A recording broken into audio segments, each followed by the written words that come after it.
Hello, and welcome to 7 Sage LSAT Shortcuts. If you want your question answered on the Shortcuts podcast, comment below this YouTube video or another. That's where we're going to be pulling our questions from. So comment, and we will add your question to the queue. All right, we've got a question today. Hi, everyone. I started studying on January 1st. Happy New Year's. And I'm planning to take the LSAT in June with a goal of 165, but I've run into a problem. In January, all I did was watch 7 Sage videos and a small amount of drilling, plus an initial diagnostic test end of January where I scored in the mid 140s. Okay, so real quick, this happens a lot, but you should take the diagnostic test first thing. It sounds like you started drilling. It sounds like maybe we were doing things a little bit scattershot at the beginning. Just best practices, do that the first day. Just take the blind diagnostic. That being said, it's all good. A lot of people find themselves here. Okay, picking up where we left off. Throughout February and the first few days of March, I've been doing drills about 20 questions a day, usually 5 at a time with a mix of timed and untimed practice. The issue is that my performance fluctuates a lot and there has not been clear score progression. Kind of sometimes don't know when to do a section test. I have another practice LSAT in 6 days and I'm not sure how to target my studying. Sometimes my time scores are better than my untimed, and sometimes it is the opposite. However, my blind review scores have been fairly consistent. Right now, I'm unsure what the best strategy is. Should I focus only on priority question types first and really master those, then slowly add other types back in? From what it sounds like, you haven't completed the core curriculum, but I could be wrong. But that's what it sounds like to me. Because in the first month, you were like watching 7 Sage videos and doing a small amount of drilling. If you have completed the core curriculum, then that's a different question. But do the curriculum. Start with a blind diagnostic, do the curriculum, build in more drilling, and towards the end, especially when you're done, then it's all drilling and practice tests. But you don't need to worry about that until you've finished the core curriculum, I would say.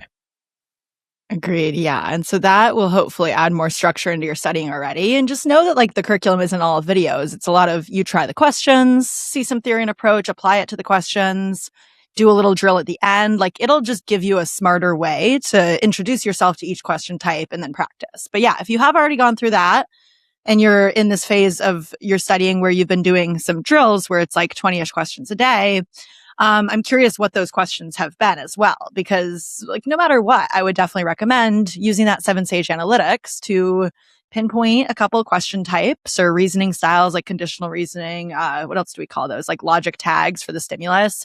Might be conditional reasoning, causal reasoning that you're struggling with. Might be something like flaw questions.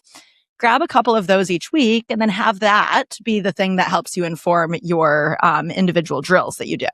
And my general recommendation is 2 to 3, maybe targeted drills each day. That's 5 to 15 questions focused on one of those specific question types or logic tags.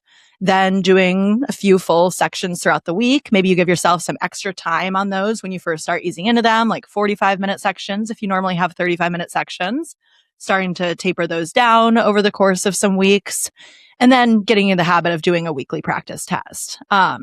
Which again, this is all my advice if you're out of the core curriculum. Priority number 1 while you're still in the core curriculum is to get through the core curriculum. And of course, find some balance. Don't be forcing yourself to get through 8 hours of the curriculum each day. I think that would make me go crazy. Just want to make sure that you can introduce yourself to a few question types, keep practicing, and then you'll get into that phase that I just described, where again, it's 2 to 3 targeted drills a day, a couple full-time sections throughout the week, maybe 2 to 4, and then 1 PT a week. Yeah. So, the other thing is this listener is taking it in June. I'm just double checking, I believe. Yes. Where is it? June with a goal of 165. Yes. Yeah. So you got a lot of time. You more than enough time to finish the core curriculum. I would say I know when you're, what is it? 2.5 months in, you feel like you've been doing this for a while, and you have, but not super long in the normal life cycle of studying for the test. So right. Don't stress out. Yeah. Especially to do that big of a score jump. Like, it is possible to do that score jump for sure. I do not think that this is unrealistic. I think it's totally possible, but it's just like add that in as the context. You are trying to go 20 points from where you started to where you want to end up. And so it's just going to take some time, doing a couple question types each week. And it's not like you're focusing on those and totally ignoring the other ones. And that's going to be bad for your studying. It's like your mind can really only digest and get familiar with a few question types at a time. And so, yeah, use those high priorities in your analytics to be able to inform which ones. Agreed. Cool. Thanks for listening. Thank you for writing in.